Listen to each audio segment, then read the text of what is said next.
My name is Katrina McCullough, founder of Whole Family ADHD. We work with parents of children who have ADHD to overcome struggles and stigmas and form a more cohesive family unit.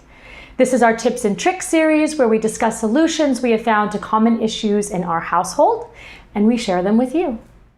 One of the things that we know is that often people who have ADHD have a hard time with working memory, which means a hard time retaining and being able to access the knowledge and the steps for what they need to do in what might seem to others like a simple process. And this requires two important super parenting skills. You have to repeat yourself every single time you want your children to do something, and you have to break down the steps into very small incremental tasks and only give your child a few tasks at a time, sometimes just one task at a time. I'm an absolute advocate of the checklist. I have checklists all over my house. I have laminated checklists all over my house. But I know that my children are little and sometimes have a hard time either reading or, even if they can read, focusing on the words and remembering in the moment. So I created visual workflows for them. Now, this tip and trick is also very closely tied to the pre-conversations and managing expectations tip and trick, and I will link to that video in the description below. But the visual workflows are a way for you to show your children what you expect to happen for any routine set of activities. For example, what to do as soon as they get home from school, getting ready for dinner, getting ready for bed, getting out of the house in the morning. Part of this also is that children with ADHD have a hard time transitioning. So the workflow shows them how the transitions are going to happen. So, okay, I'll cut the suspense and I'll give you an example.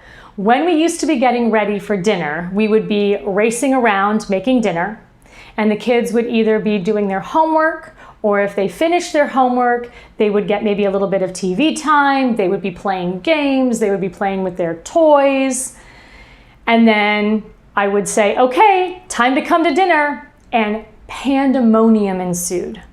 So I created a workflow that showed them 10 minutes before dinner starts, the TV has to be turned off, books or games put away, so I have an image of a TV being turned off and toys being cleaned. Next, they have to go wash their hands, so there's an image of hand washing. Next, they have to be seated in their seat at the dinner table. They have to eat all of their food. And they know that means whatever we negotiate as a family. I'm not as stringent on children cleaning their entire plate. And then they need to ask a few questions at the dinner table, so we practice conversation. And when they are done, they have to ask to be excused and they have to bust their plate. And then they are able to get dessert. The visual workflows shows what's happening before the event is about to start and how to transition. The expectations of what is supposed to happen during the activity and the result of the activity having been completed successfully. And then before I expect them to follow this, we sat down together and we walked through it. And I had them repeat the steps to me. I had them explain to me why we were doing this. I had them ask me if there was anything that I missed or if there was something that they didn't quite understand or agree with. We had a nice conversation about it. I made any changes if I needed to, and then they understood what was expected of them in a very child-friendly, hard to misinterpret kind of way. And then I would show them that workflow every single day.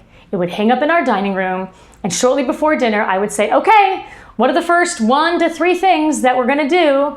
And my daughter would genuinely forget and run over to the workflow and walk through the first 3 things, clean up, turn off TV, wash my hands, sit down at the table. Boom.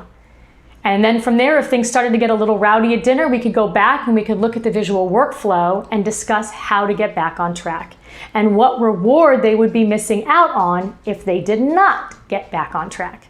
Dessert is not just tied to eating dinner, it was tied to completing the workflow. I also use this tip and trick in conjunction with timers, and I will link that video in the description below.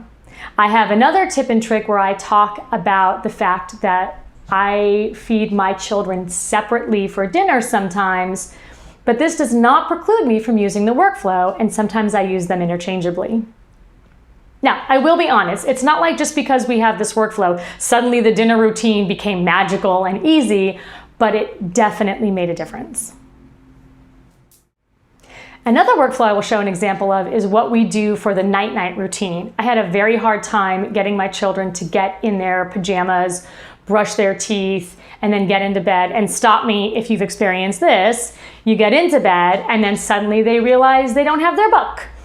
They need a blanket, they need a glass of water, or they need their stuffed animal, and on and on and on. So now we have a special place on the workflow where they have to check before a certain time to make sure they have all the things they need. And if they don't have those things by the time that we agreed to, they cannot get up to go get them. They forego them for the night. Now, I do remind them, and I usually set timers for these time frames. I want to set them up for success. I also let them know when I'm going to leave the room for the night. So if they want to fall asleep before I leave, they need to make sure that they stay on track with all the other activities so we have that time to lay together. You can use this for anything you expect your child to do or be a part of, from how to do their chores, to their homework, how to clean their room, how to clean up their toys in a toy room. Anything that has a series of steps and stages with an expected completion result. Creating and discussing a workflow with them is going to make it so much easier for you. We do offer some of these templates to our clients. Oftentimes they are very specific to you and your household. If you're computer savvy, you can just grab some of these pictures from the internet. That's what I did. You can also do it with your children. You can print and cut pictures and paste them together. You can make the workflow a craft in and of itself. These do work for older kids as well, but can leverage less pictorial workflows, more of a really nice checklist. Again, I love my checklists, but it should include how they transition from their first activity and some kind of reward they get at the end from having completed the activity.